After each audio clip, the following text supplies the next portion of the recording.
एक बेटे ने पिता को सरकारी अस्पताल में छोड़ दिया और 7 दिन बाद टीवी पर दिखी एक खबर जिसने उसकी दुनिया ही बदल दी। बरसात की ठंडी सुबह थी। सरकारी अस्पताल के पुराने बरामदे पर एक बुजुर्ग व्हील चेयर पर बैठे चुपचाप थे। उनके पास एक कपड़ों का बैग था, 2 जोड़ी कपड़े, पुरानी डायरी और अपनी पत्नी की तस्वीर। उनकी आंखें बार बार अस्पताल के मुख्य गेट की तरफ जाती, जैसे किसी का इंतजार कर रही हूँ। तभी उनका बेटा राहुल डॉक्टर के कमरे से बाहर आया। उनके चेहरे पर कोई चिंता नहीं थी। उसने पिता से कहा, पापा, मैं दवाइयाँ लेने मेडिकल स्टोर जा रहा हूँ, बस 10 मिनट में आता हूँ। बुजुर्ग पिता हल्की मुस्कान के साथ बोले, ठीक है बेटा, आराम से जाना, आराम से आना। राहुल तेजी से अस्पताल के बाहर निकला, लेकिन मेडिकल स्टोर की तरफ नहीं गया। सीधे अपनी कार में बैठा और बिना पीछे देखे अस्पताल में चला गया। पहले 10 मिनट, फिर आधा घंटा और फिर 1 घंटा। शाम हो गई, लेकिन राहुल वापस नहीं आया। बुजुर्ग पिता अभी भी उस गेट की तरफ देख रहे थे, इंतजार कर रहे थे कि शायद उसका बेटा आएगा। अस्पताल का एक वार्ड बॉय उनके पास आया और बोला, बाबा, आपका बेटा तो अभी तक नहीं आया। उन्होंने मुस्कुराकर कहा, आ जाएगा बेटा, शायद दुकान पर भीड़ होगी इसलिए अभी तक नहीं आया। वार्ड बॉय समझ चुका था कि बेटा छोड़कर जा चुका है, लेकिन उसने कुछ नहीं कहा। रात हो गई। नर्स ने उन्हें अस्पताल के जनरल वार्ड में शिफ्ट कर दिया। वह पूरी रात दरवाजे की तरफ देखते रहे। हर बार जब किसी के कदमों की आवाज आती, उन्हें लगता शायद राहुल आ गया है।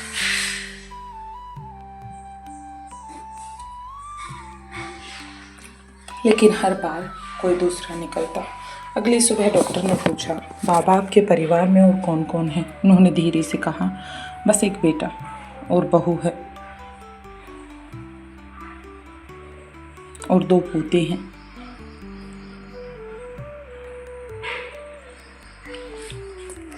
बाबा, किसी का नंबर है आपके पास? उन्होंने अपनी जेब टटोली, लेकिन उसमें कोई मोबाइल नहीं था, सिर्फ पत्नी की पुरानी तस्वीर थी। उन्होंने तस्वीर को देखा और धीमे से बोले, लगता है आज तुम्हारी बहुत याद आ रही है।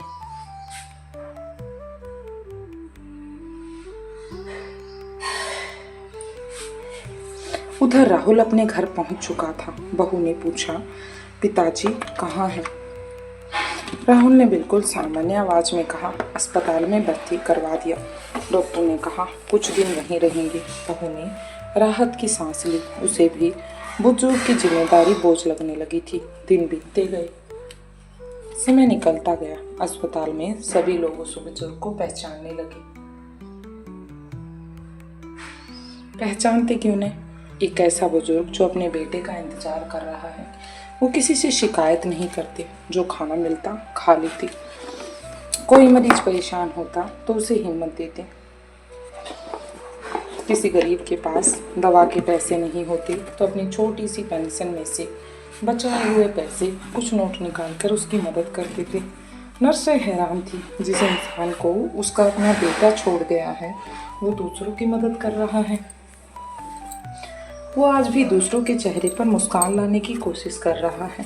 7वें दिन सुबह एक पत्रकार अस्पताल में रिपोर्टिंग करने आया। खबर बना रहा था। कैमरा वार्ड में घूम रहा था। तभी उसकी नज़र उस बुजुर्ग पर पड़ी। पत्रकार उनके पास बैठ गया। उसने पूछा, बाबा, आप यहाँ अकेले क्यों हैं? आपके पास कोई नहीं है? बुजुर्ग कुछ पल तक चुप रहे, फिर मुस्कुरा कर बोले, बेटा, मेरा लड़का दवा लेने गया था, शायद अभी तक नहीं लौट पाया है। पूरा वार्ड एकदम शांत हो गया। नर्सों की आंखें भर आई। पत्रकार भी कुछ पल के लिए बोल नहीं पाया, लेकिन उसने कैमरा बंद नहीं किया। उसने फिर पूछा, अगर आपका बेटा ये खबर देख रहा हो तो आप उससे क्या कहना चाहेंगे? बुजुर्ग ने बिना एक पल सोचे जवाब दिया, बस इतना ही कहना चाहता हूँ, बेटा, खाना समय पर खा लिया कर। ज़्यादा काम मत किया कर, और अगर मुझसे कोई गलती हो तो मुझे माफ़ कर देना। ये सुनते ही कैमरे के पीछे खड़े लोग भी अपनी आंखें पोंछने लगे। उन्हें पता था जो हो रहा था। उसी शाम शहर के लगभग हर घर में स्थानीय न्यूज़ चैनल चल रहा था। राहुल भी ऑफिस से थक कर घर लौटा। उसने जैसे ही टीवी ऑन किया, सामने स्क्रीन पर ब्रेकिंग न्यूज़ चमकी। राहुल के पिताजी एंकर की गंभीर आवाज़ पूरी कमरे में गूंज रही थी। सरकारी अस्पताल ने एक ऐसी कहानी सामने लाई जिसने पूरे शहर को भावुक कर दिया।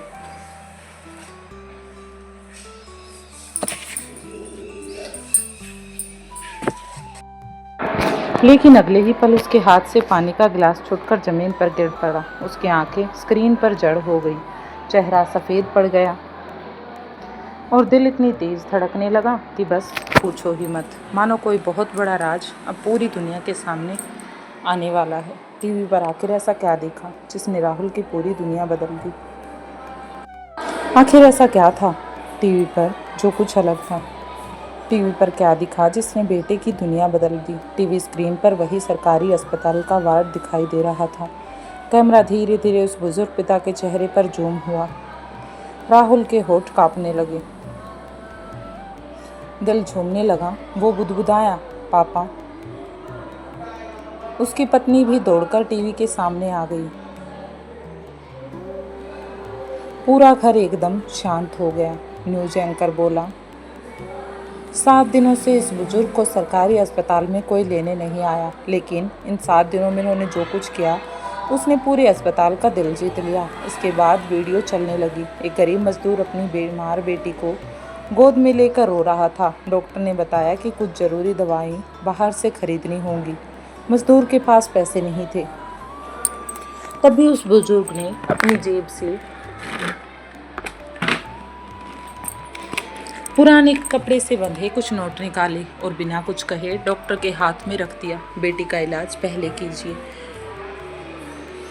दूसरे सीन में एक अकेली बुजुर्ग महिला वार्ड में रो रही थी। उनको कोई मिलने नहीं आया था, कोई भी उनका नहीं था। वही बुजुर्ग पिता उनके पास बैठकर बोले, बहन, भगवान देर करता है, अंधेर नहीं, हिम्मत मत हारो। महिला रोते रोते उनके कंधे पर सिर रख देती है। तीसरे सीन दिखाया गया जिस एक छोटा बच्चा इंजेक्शन से डरकर जोर जोर से रो रहा था, चिल्ला रहा था। बुजुर्ग अपनी जेब से एक छोटी सी लकड़ी की सीटी निकालता है। वो बच्चे को देते हुए कहता है, देखो बहादुर बच्चे, रोते नहीं, मुस्कुराते हैं। समझदार बच्चे कभी भी रोते नहीं हैं। बच्चा हंस पड़ता है। पूरा वार्ड तालियां बजाने लगता है। राहुल की आंखों से आंसू बहने लगते हैं। उसे याद आने लगा कि कैसे उसके पापा उसे रोते समय चुप कराया करते थे। बचपन में यही सीटी उसके पापा ने उसके लिए मेले से खरीदी थी। वो कई साल तक उसी सीटी से खेला था। आज भी वो सीटी उसके लिए उतनी ही इम्पोर्टेंट है। उसके पिता ने उसे संभाल कर रखा था। तभी एंकर बोला, लेकिन इस कहानी का सबसे भावुक हिस्सा अभी बाकी है। राहुल का दिल और तेज धड़कने लगा।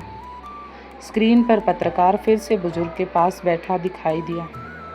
उसने पूछा, बाबा, क्या आपको अपने बेटे से कोई शिकायत है?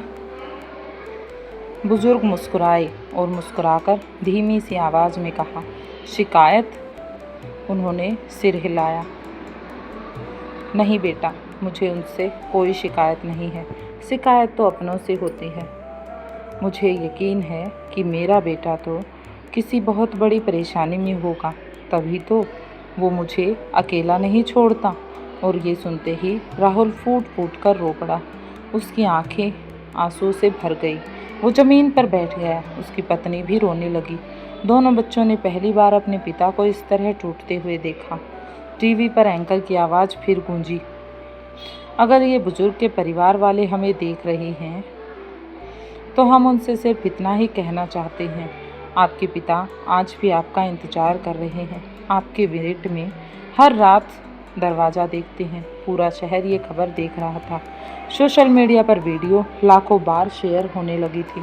लोग लिख रहे थे, ऐसे पिता को अकेला छोड़ने वाला बेटा सबसे गरीब इंसान है। राहुल ने बिना एक पल गवाए कार की चाबी उठाई। पत्नी बोली, चलो अभी पिताजी को घर ले चलते हैं। राहुल ने आंसू पोंछे और पूरी रफ्तार से सरकारी अस्पताल की ओर निकल पड़ा।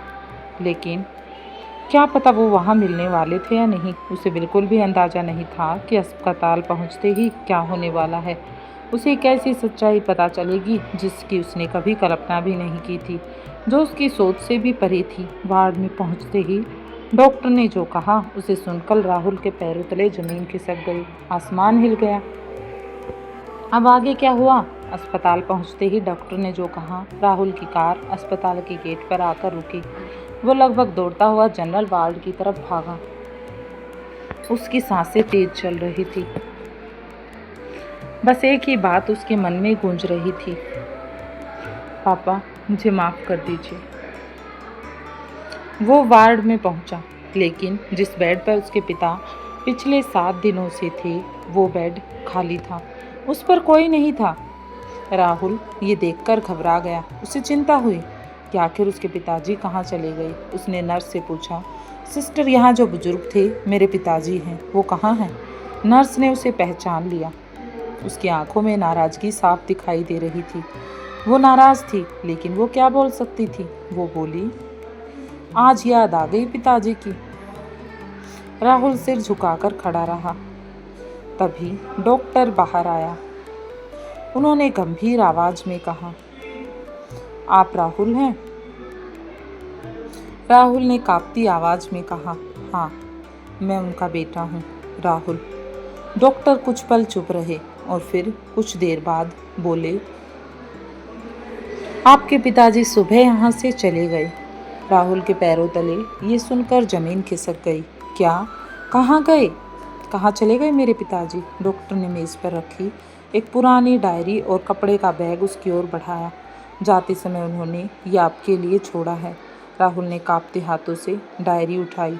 उसके अंदर एक मुड़ा हुआ कागज़ रखा था, जिसमें उस पर लिखा हुआ था, प्रिय राहुल, अगर तुम ये पढ़ रही हो तो इसका मतलब है कि तुम मुझे ढूंढने आई हो। मुझे तुमसे कोई शिकायत नहीं है। मैंने तुम्हें चलना सिखाया था, इसलिए आज भी चाहता हूँ कि तुम सही रास्ते पर चलो। मुझे ढूंढने की कोशिश मत करना। मैं जहाँ भी रहूँगा तुम्हारी खुशी की दुआ ही करूँगा। अपना और बच्चों का ध्यान रखना, तुम्हारा पिता।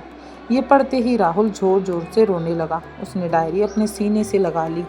मैंने क्या कर दिया? उसकी आवाज़ पूरे वार्ड में गूंज उठी। डॉक्टर ने धीरे से कहा, जाने से पहले आपके पिताजी ने अस्पताल के सभी कर्मचारियों का धन्यवाद किया। और राहुल ने आंसू पोंछते हुए पूछा। डॉक्टर बोले, उन्होंने अपनी बची हुई पूरी पेंशन अस्पताल के गरीब मरीजों के इलाज के लिए दान कर दी। अब उनके पास कुछ नहीं। राहुल अवाक रह गए। जिस पिता को उसने बहुत समझा था, वो पिता तो बहुत महान थे। वो पिता अपने आखिरी पैसों से अनजान लोगों की मदद कर गए। तभी वार्ड बॉय दौड़ता हुआ आया। सर, टीवी वाले पत्रकार का फ़ोन है। डॉक्टर ने फ़ोन स्पीकर पर रखा। पत्रकार बोला, डॉक्टर साहब, अभी अभी किसी ने फ़ोन करके बताया है कि उस बुजुर्ग को शहर के पुराने बस अड्डे के पास देखा गया है। राहुल ने ये सुना और बिना एक सेकंड गवाए अस्पताल से बाहर भागा अपने पिता को ढूंढने के लिए। उसने कार स्टार्ट की और पूरी रफ्तार से पुराने बस स्टैंड की ओर निकल पड़ा। लेकिन जब वो वहाँ पहुँचा तो सामने जो दृश्य था उसे देखकर हैरान रह गया। उसका दिल फिर से बैठ गया। क्या राहुल अपने पिता से मिल पाएगा या बहुत देर हो चुकी होगी? पिता से मुलाकात जिसने सब कुछ बदल दिया। राहुल पूरी रफ्तार से पुराने बस स्टैंड पहुंचा। उसने चारों तरफ बेचैनी से नज़र दौड़ाई। हर सफ़ेद बालों वाले बुजुर्ग को देखकर उसे लगता शायद उसके पिता हों, शायद ये मेरे पापा हों। लेकिन उसके पिता कहीं दिखाई नहीं दिए। तभी चाय बेचने वाले एक बुजुर्ग ने पूछा, बेटा किसे ढूंढ रहे हो? राहुल ने मोबाइल में अपने पिता की तस्वीर दिखाई। चाय वाले ने तस्वीर देखते हुए कहा, हाँ इन्हें तो मैंने देखा था। राहुल की सांसें जैसे रुक गई। उन्हें लगा पता नहीं कहाँ चले गए। कहाँ हैं वो? चाय वाले ने सामने बने एक छोटे से मंदिर की ओर इशारा किया और कहा, वहाँ मंदिर के आंगन में बैठे थे। फिर किसी वृद्धाश्रम की गाड़ी आई और वो उनके साथ चले गए। राहुल बिना समय गवाए उस वृद्धा आश्रम की ओर निकल पड़ा जिसमें वो चले गए थे। करीब आधे घंटे बाद वहां पहुंचा। गेट पर खड़े कर्मचारी ने पूछा, किससे मिलना है? राहुल ने कांपती आवाज में कहा, मैं रामस्वरूप जी का बेटा हूँ। कर्मचारी कुछ पल उसे देखता रहा, फिर बोला, आइए। आंगन में कई बुजुर्ग बैठे थे। कोई अखबार पढ़ रहा था, कोई कहानी सुन रहा था, कोई भजन गा रहा था, तो कोई अपने ही मगन था। और एक कोने में उसके पिता कुछ बुजुर्गों को हंसाते हुए अपनी पुरानी जिंदगी के किस्से सुना रहे थे। राहुल उन्हें देखते ही टूट गया और वो दौड़कर उनके पैरों में जा गिरा। पापा, मुझे माफ़ कर दीजिए, मुझसे बहुत बड़ी गलती हो गई। ये बात सुनकर पूरा आंगन शांत हो गया। पिता ने घबराकर उसे उठाया। अरे बेटा, ये क्या कर रहे हो? राहुल सुनते ही ये शब्द फूट फूट कर रोने लगा। मैं बहुत बुरा बेटा निकला पापा। मैंने आपको अकेला छोड़ दिया। मुझे सज़ा दीजिए, लेकिन एक बार घर चलिए। पिता ने उसके आंसू पोंछे, फिर मुस्कुराकर बोले, बेटा, जब तुम छोटे थे तुम भी गलती करते थे। क्या मैंने कभी तुम्हें घर से निकाल दिया था? लेकिन तुमने तो मुझे घर से ही निकाल दिया। राहुल ने इतनी बात सुनते ही सिर झुका लिया। कहा, नहीं पापा, ऐसा नहीं है। तो फिर कैसा है बेटा, मुझे बता तो दो। बाप अपने बेटे को कैसे छोड़ सकता है? ये सुनकर वहाँ मौजूद हर व्यक्ति की आंखें भर गई, हर व्यक्ति की आंखें नम हो गई। राहुल ने पहली बार महसूस किया कि माता पिता का दिल दुनिया की सबसे बड़ी दौलत होता है। तभी वृद्धाश्रम के संचालक ने कहा, रामस्वरूप जी ने यहाँ आने के बाद एक ही बात कही थी, अगर मेरा बेटा मुझे लेने आए तो उसे डांटना मत। वो बुरा नहीं है, वो बहुत अच्छा इंसान है, बस समय और परिस्थितियों में उलझ गया है। राहुल ये सुनकर फिर रो पड़ा। उसके तो जैसे कलेजा फट गया। उसने अपने पिता का हाथ पकड़कर कहा, पापा, मुझे माफ़ कर दीजिए। आज से मेरा घर तभी घर होगा जब उसमें आप होंगी, जब आप मेरे साथ खड़े होंगे। पिता ने उसकी ओर देखा और इस बार बिना कुछ कहे उसका हाथ थाम लिया। दोनों साथ साथ वृद्धाश्रम के गेट से बाहर निकल गए। कुछ महीनों बाद राहुल ने अपने घर के बाहर एक छोटी सी नेम प्लेट लगवाई जिस पर लिखा हुआ था, इस घर में सबसे पहले माता पिता का सम्मान होता है। उस दिन के बाद उसने कभी अपने पिता को अकेला महसूस नहीं होने दिया। हमेशा उसके साथ रहता, बात करता। जो माता पिता हमें उंगली पकड़कर चलना सिखाते हैं, उन्हें बुढ़ापे में अकेला छोड़ देना सबसे बड़ा अन्याय है। अगर आपके माता पिता आपके साथ हैं तो उनके साथ थोड़ा समय ज़रूर बिताइए, क्योंकि दुनिया की कोई भी दौलत उनका प्यार वापस नहीं ला सकती। अगर इस कहानी ने आपके दिल को छुआ है तो दोस्तों के साथ शेयर करें।